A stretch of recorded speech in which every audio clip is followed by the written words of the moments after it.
Hello, everyone, and welcome to my guys, gals, and non-binary pals. Welcome to the fourth and final episode of the second annual Crystal Queer QA Pride Video Podcast. This is the show that celebrates you and welcomes you as you are. And today we're going to talk to a young adult who lives and works in Rutland County and is also a transgender person. So I'm really happy to be able to introduce to you all today our final guest, Michelle. Thanks for being here. Hello. No problem. I'm your humble host, Andrew Richardson. Today in this episode, we're going to be discussing a little bit about some topics as they relate to a transgender person's experience in both a in-person and in an online atmosphere, and why it's so important to have safe spaces for LGBTQ folks who are both youth and adults, specifically in our area of the world. So Michelle, how about you start us off, maybe for our listeners to kind of tell a little bit about who you are, where you came from. All right, well, I'm Michelle, and I live here just not far away, here in Rutland, although I'm originally from Southern California.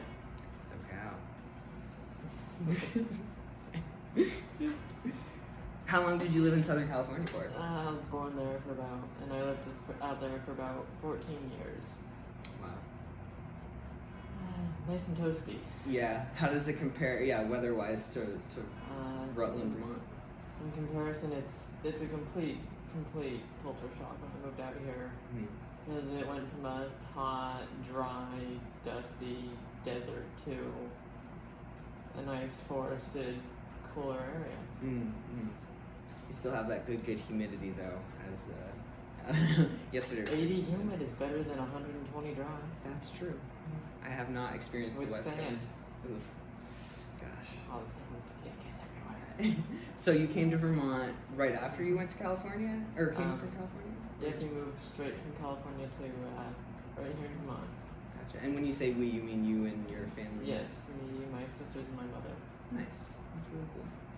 And so you've been here since About 2017. 17, all I right? believe August. Cool. Nice. Yeah. So what other ways do you show up in this community? In Vermont, I guess. I've done work. I do volunteer work around town, and I've competed for a few years on our local robotics team. That was a lot of fun to try and get to explore the nearby cities and other states. Always nice to get out of town every now and then. Yeah, that's true. Yeah. Cool. And those trips took me from Boston all the way to Detroit. Wow, that's quite a stretch. It was one heck of a drive. Did you ever have some awesome podcasts to listen to in your drive, or was it mostly music or something? It was different? mostly music, or we were playing games on the robotics laptops. Okay. A little practice for that. Yeah.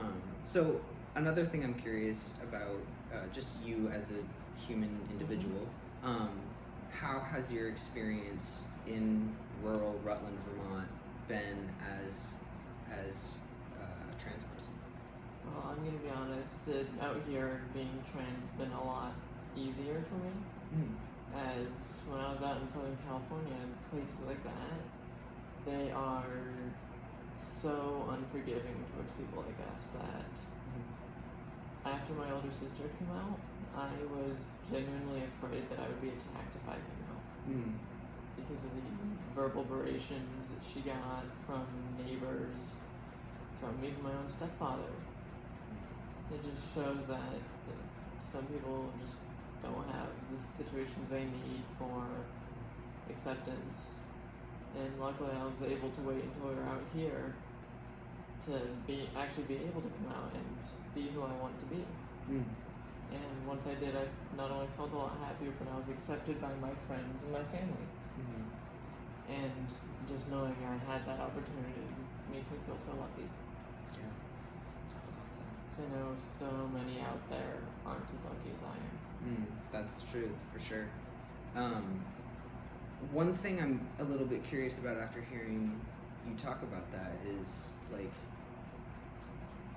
from my experience, and I've just to preface this, I've never been out to the West Coast, so I'm talking, you know, without a lot of physical, like, lived experience and context. A lot of people, when they talk about California, they talk about San Francisco and how, you know, it's very accepting, but maybe not San Francisco and large cities like that are, they're absolutely very accepting, very LGBTQ friendly. But where I was even further south. Oh, okay. I was over by LA and San Jose, and that's probably the most Republican area of the state you can get. And with them and their hard Christian beliefs, it's really hard to find anyone that's willing to accept you. Just even to be able to exist is probably a lot to take in mentally. It was. So your experience here in Rutland has been more positive than it was. Absolutely, all over this coast. It's not just in Rutland, and actually out here there are a lot of transgender programs that I've seen. You know, out in Southern Cali, there was nothing like that. It was all just so hard Catholic, religious garbage that I couldn't take. Just because I don't know if I heard you mention how old you are too, but only 19. Only 19. So when you were in California, still in sort of your years of self-discovery. I was still in middle school. Yeah. I had already known for years by then, but you know, I was afraid. Yeah. So I want to maybe move on to the first question that we have, which kind of focuses around the Rutland area. And so question number one posing to you, what do you feel, since you've been in Rutland and been able to experience more of this community and the people who live here, what does Rutland need for LGBTQ plus youth and adults? For that, I honestly believe we have the programs in place that we need. The only issue is they aren't talked about enough. Because we have things like up at the Chaffee, we have our LGBT meetings every month or so, and they're so important for people like us to be able to talk and connect with each other and learn, get resources and whatnot to help each other along. It's just we need to put it out there better and make sure the community knows about us. And so people who are still questioning their sexuality or their gender know where they can go to talk about it and to meet people that are like them. Yeah, I agree too. I know that there's probably, I'm guessing there's more of a need for physical spaces, because there are organizations and offices of people who are doing work. Right. And we need to talk about that more. And I don't know if you agree or not, but having like a hub, kind of like what we have in Outright up in Burlington. Outright, I don't know. This actually makes me think. When I used to live stream, I advertised my stream as a very LGBT friendly stream, so people could talk about whatever, you know, do that stuff. And anyone who asked if they wanted resources on like something they could do, I would always offer like, hey, just hop in the Discord server, I'll get you some information there. And I helped several people that way, and I just think we all should try and do what we can to reach out to those in need and see what we can do for them.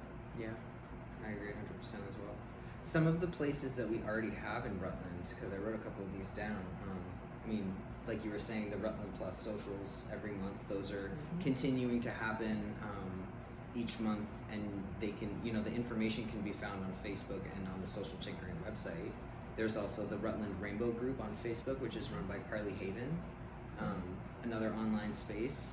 There is Turning Point Rutland, who has a great resource page, which I'm going to include actually in the description of this video.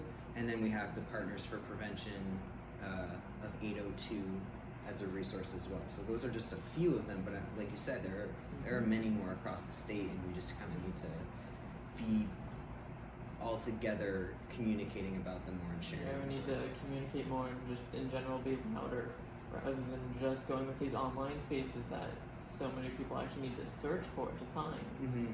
we need to have something physical out there, something to say like, hey, go here for this, or if you're curious, if you want to know more about blah, go here. Yeah. Which is a nice little segue into the second question and the main meat of our conversation today, which is going to be about those online spaces. That was my goal. Yeah, perfect segue. Yeah. So can you first speak about your experience in the world of online communication and how you navigate that as a trans person? So when it came to the online stuff, I honestly struggled to find some online spaces that were beyond the reach, or more further outside of the New England area. They covered larger portions of the US or the world. So what ended up happening several times is I actually ended up creating my own spaces for other people to find refuge. And I did this on Discord, on Twitch, and some other platforms. I'm struggling to remember them right now, but I was always on those platforms just trying to help people like me so they don't end up having to deal with the trouble that so many others do and that I had to face. Yeah. I remember when I had first come out and I was looking for online spaces as well, it seemed like a lot of the spaces I was going to were, like you were saying, like a nationwide space or a, the word's escaping me, international space. Gosh. And so, I was talking to a lot of people who had the same experience as me, but they weren't near me, so I couldn't be like, hey, do you want to meet up? And so I'm really happy that you were doing that. Now, mine wasn't exactly a local thing, but it was because I was actually struggling to find these larger things where my voice could actually be heard. Because that was the major issue was, yes, those spaces exist, but will you be heard there? And I believe that is a very critical difference, because if you're looking for these spaces, most times you want to be heard when you're talking to others there. Yeah. So I made that a key point of these communities to make sure everyone has a voice and that their troubles aren't silenced or minimized by others.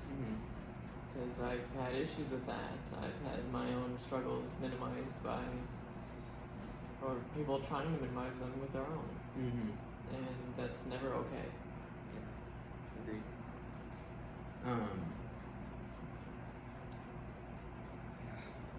So I went to the saferinternet.org, which is a UK website. I'll also link this in the description below so you can go and look at it yourself. But it's a blog post, so keep that in mind, take it with a grain of salt. But they listed some things, some effects that are positive that come from having online spaces, especially, like you were saying, spaces where people are actually feeling like their voice is being heard, and they're having maybe a better interaction with somebody else on the other side of the communication line who's like, yes, I hear what you have to say. So these are some of the positive things that come from online spaces with LGBTQ youth and adults. And after I read off of these things, there's another space underneath that talks about how to navigate that as a parent with a young child, because it's definitely something that we've got to be, good about Parents too. to children who just came out may often be looking for something to help them guide. And like being careful about where your child is at developmentally. Like if they're too young to be going out on like a Discord or a Twitch server, knowing how you can help them and sort of give them some support on, okay, you'll get there eventually, but this is what we can do for now. So we'll get to that. But first, I mean, this is a huge one. Being online is a great space to explore your identity. So do you have any experiences that you can remember when you were kind of searching for language or relatable people who had gone through the transition process before? Any places that you found that were helpful for exploring? Specifically, no, but I've always been looking just so I can find more people like me, and because I myself, I'm still partway through transition, and it's always been helpful to get more information from those who are further along, or to help those who might need a few steps to guide them. Okay. So it's honestly, I think a search like that should never actually end, because there's always going to be new queer, new trans people out there that are always wondering, and some of them may need to be found. I like that. That's a really good response. The second bullet is a bit of a statistic, so I'm gonna read it off here, but 90% of LGBTQ plus people say that they can be themselves online, and this is coming from the Stonewall School Report from 2017. We know that the internet can be an important space for the LGBTQ plus people to express themselves truthfully in the context that they create and share. For example, trans young people or young people with other gender identities may feel more able to represent their true gender online versus an unaccepting family or a really difficult school system. Yeah, and I absolutely do see that being an issue, since online, of course, you can always find some way or another to get in contact with more people like you. Meanwhile, in life, you're stuck with who you're stuck with, especially when you're that young. Yeah, it can be you don't really have the flexibility to get out of there as easily. Right, and then the thought of, oh my gosh, I have however many years until I can start to make my own choices. That would always be looming over your head, to some degree. Yeah, and I guess I'm not surprised, but I'm happy to see that 90%, like, that's overwhelming majority, you know. Yeah, like, it's a phenomenal number. Yeah, that many people can be themselves online, and I think that there's a lot of maybe some misinformation about how dangerous being online can be, because as natural human beings, and I'm pulling on a little bit of my psychology education from a few years ago, like, people tend to focus on the negative and all of the awful things that happen online. 90% of people feel like they have a space online to be themselves. I can even tell you why. It's a survival instinct. Oh yeah. Say more about that. But I mean, it's still it may, yes, be a survival instinct, but it's still something we need to overcome. Yeah. Because yes, there are dangerous parts, but those are usually the deeper parts that people want to stay away from. I understand places like Twitter and Discord can absolutely have their toxic spaces, same for Twitch. And all of them, you just have to know where to go, which is why some of these online resources would be so critical, just to help guide them to the right spaces, somewhere where they aren't judged or attacked wherever they are. Yeah, to streamline that. The next bullet that is on here, and this kind of talks to one of the core values of social tinkering as a as a nonprofit organization now, is having an online space that's safe for LGBTQ youth and adults, is being able to have a space to feel a part of something. It directly affects chronic loneliness. Being able to know that, okay, I'm in a rural place and it takes me a half an hour to drive into town, and so I can't get there as often as possible, but at least I can know that I'm not lonely if I can go online. Right, because of course you can connect with people like you, and it offers some other way to meet people rather than taking that long drive or that long bike ride or whatever. It gives you an easier way to escape. I understand escapism isn't always the greatest thing, but in a situation like this, some don't really have any other choice. It's a better thing to do, yeah. It's better than nothing. Yeah. I think we already talked about this one too, which is our next bullet, which is it's a space for help, a space for guidance and education, and knowing what places to go. Where to go and where to get the information you need to pursue transition or just being more open about yourself. It's a space for change. Being able to have online platforms to gather and share information that can help people stay physically and mentally safe, but a space to advocate for change that still needs to happen. I think that's what I remember reading in that bullet too. So, have you come across any platforms yourself that are dedicated for helping like systemic change? Not specifically dedicated, but I have found, like, of course, there's Discord servers and whatnot, but I haven't found any dedicated platforms specifically for change like that. I would, because governments try to tear them down or whatnot. yeah, that's true. I think maybe like bigger organizations that have websites like the Trevor Project or GLAD or PFLAG, or, maybe those are the places that are better to go. Yeah. But I have to do more research on that one. Would definitely require more research on my part. Yeah. And the last one is the space to be represented. I think that's kind of a little redundant. We definitely talked about it a lot, but just a space to know that you have a represented population of people who are there. Right. So we feel like we're heard, not just brushed off. Mm-hmm.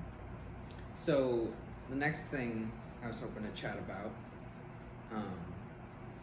is what can you do as a parent? I mean, probably some of the key points are, of course, listed here, being supportive of your child, or at least trying not to break them down because of it, or attack them on it. But rather than saying, oh, you're different, you're wrong, be like, okay, you're different, what can we do to help you? Rather than, I've heard some horror stories from friends that honestly, the way their families treat them is atrocious. And I've seen it firsthand. The verbal beratation and whatnot, and that's the last thing people like us need. Yeah, I agree. Being supportive is, that's the number one thing that's on this list. Making sure that your child or your adult child, your adult kid, I don't know, make sure that they know that regardless of their sexual orientation or their gender identity, that you are on their side, or their family. I can think of one instance that happened to a family member. She ended up completely cutting off her parents because her family was so Christian and so anti-LGBT that she just never came out to them, and once she could, she cut them off entirely. She now no longer has any contact with her parents to any degree. And actually that has in turn cut off a lot of her family, but you know what? You always have your chosen family. That's what I was gonna people around ask, you that you surround yourself with. Yep. I remember the That's first what time. matters. Right. First time you hear, families chosen, families not blood. Like, it's pretty. Your blood relations don't matter when they don't see you as who you want to be. Yeah. So at that point, anything else just goes out the window. And I think being supportive is sort of the last little bit in this section is being able to talk about life online, being able to feel safe about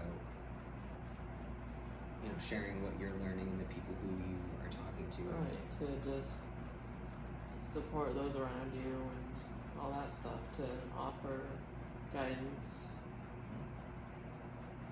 The next one is to be positive, to recognize that the online world might be an important part of your child's life, acknowledging that the opportunities it has to offer, and talk about the things that they love about using the internet. Keeping things positive. Right, because negativity just drives so many more problems than so many people would think. Yeah. The negativity can ruin a person's mind. It's like Inception. I've been a victim of it.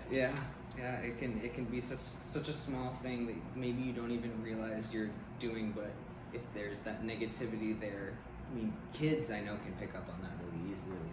Adults too, as they have more life experience. The next one is to be clear about your expectations as a parent. This kind of talks about the safety aspect of being in online spaces. So discuss and agree on how your whole family can use the internet safely and positively. And make it clear that that sites and services intended for over 18-year-olds are not appropriate, but you can offer online and offline alternatives where you and your child can make friends and feel comfortable to be themselves. So like that to me, and tell me if you agree, is like developmentally make sure that right, so that they're not being exposed to something that they really shouldn't be, because of course there are still those barriers that come with age, and those, regardless of the situation, need to be respected, because there are, as you said, developmental reasons to stay away from that. And I can also understand that a lot of LGBT support services can be intended for adults, and a child might easily stumble upon it, so I could absolutely see that being an issue. If you feel comfortable sharing, did you ever have any conversations with your family when you came to Vermont about, or when you were getting into, I guess, online stuff? Was there ever a conversation had about safety and? Not in my situation, but I had largely grown up around computers and the internet, so I knew how to be responsible on it in the first place. So my situation isn't exactly one to use as an example, but I do understand that someone like me, I could absolutely help with someone else trying to find these resources and ways to help their child. Being tech savvy. Yeah. Second to last one is being open and being honest. Keep talking with your child about their online experience, and if things go wrong, make sure that you're familiar with the tools available, like blocking and reporting, and to be able to do this to support them moving forward. So trying to educate yourself so that you can be open and be honest. And rather than berating your child saying that they shouldn't have done that, try to be a little more passionate about it and not degrade them, but gently guide them. Because I know that's not an issue just in the LGBT, but just in general. Yeah, outside of... A lot of this does regard things outside of just LGBT online. Yeah. Do you ever foresee an interest in helping parents to, like, because you were saying for the community that we're a part of? And honestly, in the future, I might actually see if I can set up some online resources myself, post a website or something to try and help educate parents of young LGBT so they know what to do and how to guide their child.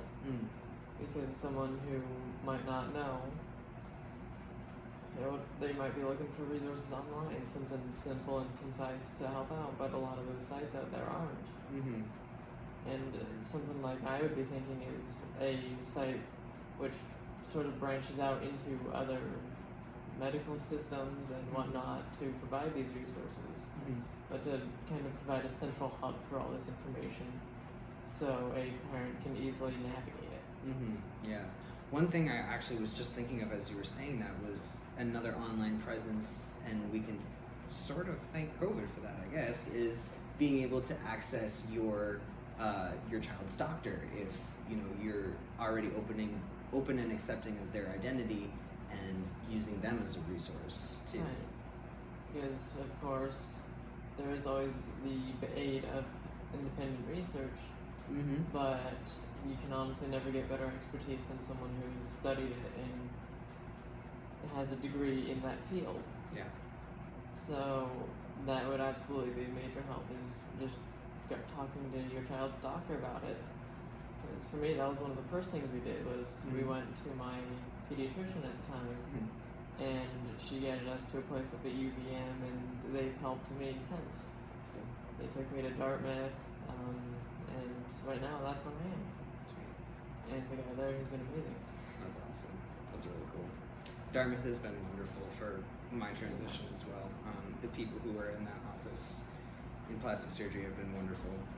I am actually waiting on a call back from them, which Are has you? me excited. Nice. We're scheduling a consultation. Oh, But I also need to look into laser hair removal. Oh gosh, yeah. So you're starting on your journey of that. the surgical portion. Yeah, congratulations. It's hard getting there, and it's very rewarding though. I've been on the hormone part for 2.5 years. Yeah, that's helpful. It does help a lot. The last bullet that we have here is to be alert, and that means looking out for unusual behavior. If you notice that your child is avoiding using the internet or a phone, or seems that they're preoccupied with going online a lot more than they usually are, check in with them, share your concerns, be open, try to come to the conversation wanting to hear them first. Right. And in a situation like that, I can see what would have happened is getting into a bad space or being somewhere that really isn't appropriate for their situation or their age. And really that happens to more than, of course, not just LGBT. Happens to everyone. Yep. Lots of bullying can happen online. Yep. And just being able to, as a parent, of course I'm not a parent, and I need to check myself on that. Maybe someday. Yikes. But yeah, like trying to notice differences in your child's behavior or in your young adult's behavior, and just calling that out in a safe and obviously but of course not being too pushy for it. I'm here if you need me. Right. Just trying to get them to open up gently and just so you don't shock them. Or if they're really not comfortable feeling like they want to open up to you, is there another adult that they connect with better, who is in your family or who's a friend, somebody who you both know. Something. Therapist, yeah, that's a really good point too. The doctor. Right. Yeah. So. Just someone else who can act as a medium. Yeah, very, very helpful as a resource too. So that kind of concludes the online presence portion of what we were hoping to talk about, and there's a little bit left here for our last question. Do you want to go ahead and do that? The inclusion versus integration? Yeah. So, what do you think? Well, I think with that, what we need to focus on is, of course, integration, but so much of society thinks that inclusion is what we really need. But the way I see it is inclusion sees us as, yes, we're being included in what's going on, but we're also still separated to some degree. Like we're special in some way, when really most of us just want to be treated as normal people. That we just want to be treated as who we believe we are. And integration would be, I think, the best pathway to achieving that, rather than inclusion. Yeah. Have you ever felt a tug or a pull kind of in both ways? Like, I like talking about my story, I like my identity, who I am as a trans person, but I also don't want it to be the center of my life when people talk to me. Like, that's sort of where I am feeling a little bit of something we're talking about. That's actually exactly why people who know I'm trans in person, I specifically ask them, hey, I don't want you telling other people that I'm trans, because you know what, I don't want to be the center of conversation for the conversations between other people. If I want someone to know, I will tell them. And I actually had an incident with this at work. Thankfully, the other person on the other end was just another trans woman. But I feel like that was a serious violation of my privacy. If someone knows I'm trans, I want them to hear it from me. Because it's my gender identity. I get to know, or I get to decide who knows. Yeah. I'm not a conversation topic. I'm a person. I'm a living being, and I want to be treated as such. Yeah. And you have so many other qualities to bring that are amazing and awesome, that those shouldn't get less. Those should, me being trans should not be the highlight of who I am. Yeah. I have other things to offer, and honestly, I almost want the being trans part to be as low down on the list as I can possibly get it. Because it's not something I usually talk about openly. And I think that's something that's to be celebrated in its differences, because I don't feel the same way. Right. Like in my place of work, I share that I am trans probably more frequently than I don't. And that's okay too. Like, we're Right. both two people who can exist in different ways. It's really just how that person wants it. And I understand the person my coworker told, she was like you, she didn't really care if other people talk about it. And she was like, okay, you can talk about it all you want. And of course I absolutely respect that, because, you know, it's their sexuality, their gender identity, they decide who knows. And I just don't see it that way. Yeah. Because I don't, as I've said, I don't want that to be the highlight of who I am. And that's going to be my job, or the other person who you're talking to. It's going to be their responsibility to remember that and to respect that and uphold that. Yeah, totally. And that's where I feel like the integration would be even better, right, than it already is. Because then we wouldn't be highlighted like this. We would just be, in with everyone else. No one would be able to tell, and if we want to set ourselves apart, we can. But of course, there are people like me and my older sister. Neither one of us really want that to be the center of conversation. Yeah. All right. Thank you for doing that little last section there. I know that we weren't quite sure if we were going to be able to get to that, but it looks like our timing is pretty good today. I think the inclusion versus integration is a pretty important topic. Yes. I would have tried to push for it regardless. Good. I'm glad you feel that way. So, our last little segment that I'm trying to incorporate into more videos is something that I learned about from Brene Brown's podcast, which is called Dare to Lead. And I'll also link that actually in this description of this video, because it's a really good podcast. So before we go, Michelle, what is something right now that excites you? So what excites me right now is just seeing how much our community is pushing towards these LGBT resources and getting them out there. Although I do believe it needs a bit bigger of a push from larger organizations and groups like that. It's absolutely on the right track, and it's making some excellent headway, like with our Rutland Plus. And that's critical. Yeah, it's very exciting. Which is why I actually am up at the Chaffee so much volunteering. To try and get it out there and to try and help them in any way I can. Yeah. So if anybody listening is excited about that too, share our excitement and come to the Rutland Plus social, which I can't remember the exact date about that, but there will be some. Do you know? You'd probably be able to link the site. That's true. Yeah, I can do that. I could probably get that from my mom. Our next question of the final sort of questions is there anything that's inspiring you right now? Honestly, just seeing the progress that other trans are able to make is that alone is inspiring, because there's people like me out there who are partway through, and just seeing what can be done in transition is always it's always inspired me. I get inspired a lot by seeing how people change their wardrobe.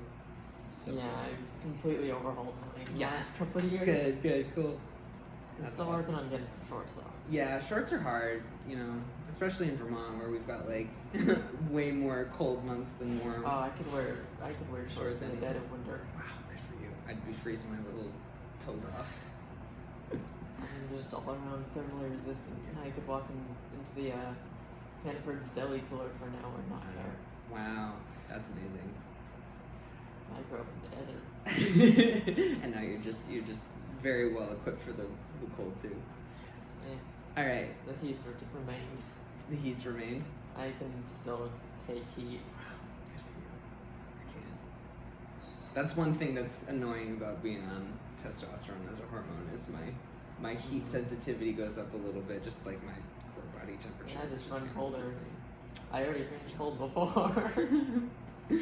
All right, last question. What's one thing that you're deeply grateful for right now? Honestly, just the acceptance of my family after we moved out here, because that was so relieving. because not even a week after I came out, my mom had already scheduled an appointment with my doctor to try and get some resources to help me start transition, since I was already so far into puberty and whatnot, and getting a start as soon as we could would have been critical. That is definitely something to be grateful for. I'm grateful that you were open to doing this with me today. Yeah, of course. And I'm also grateful that you have an accepting family system, and that's something that we share. I might actually be putting some more work into that Discord server I run. All right. To try and build it up a bit more and just try and get things more involved. Cool. Do you feel like you maybe want to share with our listeners what that is, or should we hold off on that? I think that would be a hold off for now. Cool. Maybe next year. Maybe next year. Okay. Yeah. We'll have you back for another episode. Yeah. Maybe we can talk about that. That'd be amazing. Cool. Thank you, Michelle, so much for being with me today. Yeah, of course. Thank you all also so much for listening to this podcast video. And please, before you go, show us some love by, sending us your feedback, if it's a comment or a like or a share. We're always trying to grow our base of people who are involved with us, and definitely consider donating to this amazing nonprofit, Social Tinkering, so that we can continue doing this work together. And you can find that online. The website is socialtinkering.org, and we're going to be back next June. Doing these videos, I'm realizing, is a lot harder, from an operations standpoint. So I'm definitely going to be coming back next June in 2023 for more episodes. So in the meantime, we'll be very active online and Facebook. So please let me know if there's anything that you'd like to hear more about, or different topics that you think are important for us to be covering. Could be LGBTQ plus related, could not be. I'm open to really anything. So yeah. My plans for my support system are not just to be focused on one's particular area, but to just be LGBT overarching and whatnot. Can't wait to hear about it. I need to get some work done on it. Yeah, you and me both. Again, make sure to visit the Social Tinkering website at socialtinkering.org, as well as liking us on Facebook and Instagram. Ring the bell for notifications, and stay tuned for upcoming videos like this one, some community events, and all of our current and upcoming collaboratives of the people who are working within this community. So thank you all so much, and we will see you next time. Awesome. Bye.